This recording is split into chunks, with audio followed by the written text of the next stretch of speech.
शेर है कि हर शख्स दौड़ता है यहाँ भीड़ की तरफ, हर शख्स दौड़ता है यहाँ भीड़ की तरफ, फिर ये भी सोचता है उसे रास्ता मिले। इसी शेर के साथ मैं आवाज़ देना चाहता हूँ, हमारे साथ एक कहानीकार हैं, स्टोरी टेलर हैं, श्री नवीन पंक्ति जी को। वो स्टेज पर आए हैं और कुछ दमदार सुनाएं। तो ये जो कहानी है वो एक कहानी की कहानी है। बहुत पहले की बात थी जब पहाड़ों को जो अपने हिंदुस्तान से लोग अक्सर जो है आगे जाया करते थे मानसरोवर की तरफ, और जब वो मानसरोवर जाते थे तो पहाड़ी गांवों से जाते थे। उन जमाने में लोगों को ये नहीं मालूम था कि पैसा क्या होता है, धन्यवाद क्या होता है। वो जहाँ रुक जाते थे कोई उन्हें खिला देता था, कोई चले जाते थे। तो ऐसे ही एक गांव था बहुत आगे मुंशियारी के पास। उस गांव में के बाहरी छोर पर एक छोटा सा अकेला घर था। उस घर में 2 लड़कियां रहती थी। एक लड़की का नाम सत्य था, एक लड़की का नाम कहानी था। उस शहर को, उस गांव को ये नहीं मालूम था कि ये 2 लड़कियां वहां आई कैसे। कुछ कहते थे कि कोई बाबा जी छोड़ गए, कोई कहते थे कहीं से भाग के आई हैं। किसी को नहीं मालूम था कि ये 2 लड़कियां वहां कहाँ से आई हैं। और वो 2 लड़कियां भी अपने में मस्त रहती थी। वो कभी गाँव वालों से थोड़ा बहुत बात कर लेती, पर 2 लड़कियों को अकेले रहना उस जमाने में भी उतना ही कठिन था जितना अब है। तो एक दिन की बात है कि एक बाबा जी कहीं से चले आ रहे थे, और वो क्योंकि मानसरोवर से वापस आ रहे थे तो सबसे आगे घर पड़ा इन लड़कियों का। तो इन्होंने देखा कि गांव वाले जो है सब जो है बाबाओं को अन्न खिला के, उनके पाँव छू के, पैर धो के पुण्य कमाते हैं, तो हमको भी कमाना चाहिए। तो उन्होंने कहा बाबा जी हमारे घर में रुक जाओ। बाबा जी जो है, उन्होंने कहा पहले ही घर है, 2 सीधी सारी लड़कियां रुक रही हैं, तो बाबा जी वहाँ रुक गए। अब उन्होंने काफ़ी दिन तक बाबा जी की वहाँ खूब, बाबा जी के पैर में दर्द हो चुका था, तो बाबा जी का काफ़ी उन्होंने खातिरदारी करी, सब कुछ किया। जाते हुए बाबा जी ने सोचा कि इन 2 लड़कियों को कुछ देना चाहिए। उन्होंने अपना बैग टटोला। उस बैग में उन्हें एक छोटा सा शीशा मिला। वो शीशा वो तिब्बत से लाए थे, जो तिब्बत पे इंग्लैंड से पहुंचा था। अब ये जो शीशा था, पहले तो लड़कियों को समझ नहीं आया कि ये क्या है। उनको लगा कि ये एक कोई ऐसी पतली सी परत है जिसके अंदर चीज़ें जाके अटक जाती है। फिर अचानक उन्होंने देखा कि इस शीशे में तो उन्हें वही दिखाई देता है जो उन्हें पानी में दिखाई देता है। उन्हें समझ में आया कि ये दर्पण है।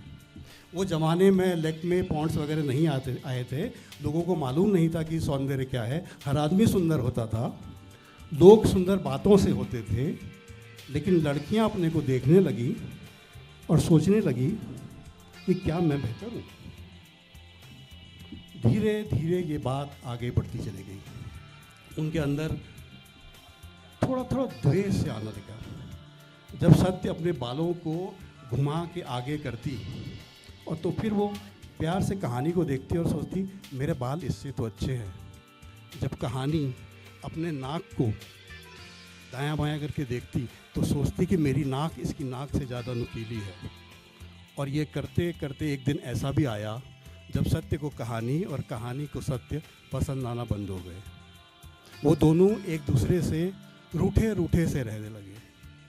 फिर एक दिन कहानी ने कहा कि देख, हम 2 साथ रहते हैं, हमारा कोई नहीं है, हमारे कोई बाबा दादा कोई नहीं है, गांव वाले हैं, हम 2 लड़कियां हैं, बची हैं, अकेली हो जाएंगी तो मर जाएंगी, हमें आपस में समझौता कर लेना चाहिए। तो उसने कहा समझौता कैसे होगा? उसने कहा समझौता इस ढंग से होगा कि हम तय कर लें कि हम में कौन सुंदर है, उस बात को ख़त्म करें। हम मान लें कि ये सुंदर है, ये सुंदर नहीं है, पर तय कैसे हो कि सुंदर कौन है? सुंदरता का कोई तो मापदंड होता नहीं। तो सत्य ने कहा सुंदर वो होता है जिसे बहुत लोग देखते हैं। ऐसा करेंगे कि हम इस गांव के रास्ते से चलेंगे, इस गांव के दूसरे छोर में जो मंदिर है वहाँ मत्था टोक के हम वापस आएंगे, और जिसको जितनी ज़्यादा नज़रें देखेंगी वो ज़्यादा सुंदर होगा, वो जीत जाएगा। पहले बारी सत्य की आई। सत्य टहलते अपना लचकते हुए उस गांव से जाने लगी।